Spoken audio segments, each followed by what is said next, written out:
Hi అండి. ఈరోజు మంగళవారం అండి. నేను ఏం చేశానంటే లంచ్లోకి పలావ్ చేశానండి. కొంచెం మన ఇంట్లో ఏమైతే ఉంటాయో ఆ ఐటమ్స్ తోటే కొంచెం పలావ్ చేశాను. బంగాళదుంపలు ఉన్నాయి, కానీ మా పెద్ద అమ్మాయి బంగాళదుంపలు తినకూడదని ఒకసారి చెప్పాను కదండి, అందువల్ల తన కోసం మట్టుకి నేను బంగాళదుంప వేయలేదు. ఓల్ గరం మసాలా గట్ట ఎన్నేసి మంచి నెయ్యితోటి నేను తయారు చేశానండి. ఎందుకంటే తయారు చేసే విధానం చెప్పట్లేదు, అందరికీ తెలిసిందన్న ఉద్దేశంతో నేను చెప్పట్లేదు. పక్కన చికెన్ కర్రీ కూడా ప్రిపేర్ అవుతుందండి. రెండు కూడా చేశాను. పక్కన వైట్ రైస్ కూడా అయిపోయింది. పక్కన అన్నం కూడా వాచేసాను. కొంచెం రసంని అన్నం ఫస్ట్ వండేసానండి. నెక్స్ట్ వచ్చేసి పలావ్లో తాలింపు పెట్టాను. కొంచెం పుదీనా వేసి తాలింపు పెట్టానండి. మన ఇంట్లో కొత్తిమీర లేదు, అయిపోయింది.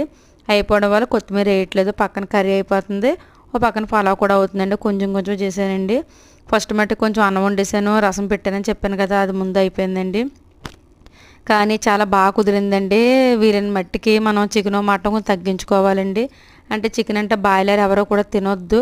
తింటే బొంత కూడా అంటారు కదండి, బండ కూడా అంటారు కదా, అది కానీ నాటు కానీ. ఎందుకంటే నాటు తినాలి అంటే మనకి కొంచెం దొరికిన చాలా కాస్ట్ ఎక్కువగా ఉంటుందండి. అది నాటులాగా ఉంటుంది. ఇది కూడా బాగా కాల్పించుకొని కొనుక్కుంటే బాగుంటుందండి బండకోడి. ఇదే తినండి. మెత్తగా ఉందని చెప్పి అది బాయిలర్ మట్టుకు ఇటువంటి పరిస్థితుల్లో ఎవరో తినొద్దండి. ఎక్కడికైనా వెళ్తే ఎప్పుడో ఒకసారి పర్వాలేదండి, కానీ తరచూ కూడా బాయిలర్ అన్నది ఎక్కువ ఎవరో కూడా తినొద్దండి. మీరు ఏం వండుకున్నారు నాకు కామెంట్ చేయండి, లైక్ చేయండి. కానీ ప్రతి ఒక్కరు కూడా ఎవరికి నచ్చితే శుభ్రంగా ఇన్ని వండుకొని తినేయాలండి. ఉన్నంతకాలం కూడా హ్యాపీగానే చాడీలు చెప్పుకోవడం, కుళ్ళు బుద్ధులు కుశుద్ధాలు అలాంటివి ఇప్పుడు ఎవరికి కూడా ఉండకూడదండి. ఎందుకంటే ఇది ఎందుకు అంటే చెప్తున్నా, నేను ఇక్కడ మ్యారేజ్ అయ్యి 3 సంవత్సరాలు అయిందండి ఒకరికి. నేను పేర్లు అయ్యి చెప్పను, కానీ పిల్లలు లేరు, ఇది లేదు అది రెండాలని బాగా హింసించేస్తున్నారు. ఇంట్లో వాళ్ళకంటే కూడా బయట వాళ్ళు బాగా హింసించేస్తున్నారండి. అలా ఎవరిని హింసించొద్దు. దేవుడు పెట్టితే పుడతారు కదండి, వాళ్ళు ఎవరు ఏది చేయలేరు. చిన్న చిన్న గొడవలు వాళ్ళు పెట్టి ఇంట్లో కూడా పాపం కుదరట్లేదు. వాళ్ళిద్దరికీ కూడా గొడవలు అయిపోతున్నాయండి పిల్లల విషయంలోనే.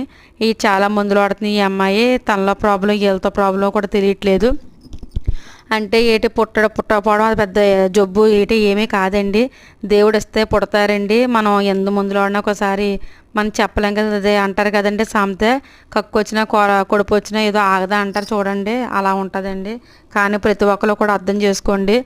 ఎందుకు పుట్టలేదు అనేసి మనం అయ్యో పుట్టలేదు, మంచి హాస్పిటల్కి వెళ్తే బాగుంటుంది, ఇక్కడికి వెళ్తే బాగుంటుంది అనేసి మనం ఎవరన్నా మంచి చెప్పాలని వీలైతేనే చెడు మట్టుకు ఎవరు చెప్పకండి. వాళ్ళ మనసు బాధపడేలాగా ఎవరో కూడా మాట్లాడొద్దు. కనాలనే ఉంటుందండి అందరికీ కూడా. మాత్రాన మన ఏదో సాడిస్టులాగా ఎవరు తినొద్దు. అర్థం చేసుకోండి అలాంటి వాళ్ళని కట్టని. ఎవరిని ఏమీ అనొద్దండి. దయచేసి అందరూ చక్కగా ఉండండి, హ్యాపీగా ఉండండి. నేను ఇదే చెప్తున్నానండి, ఎవరు బాధపడకూడదండి ప్రతి ఒక్కరు కూడా. బాయ్ అండి.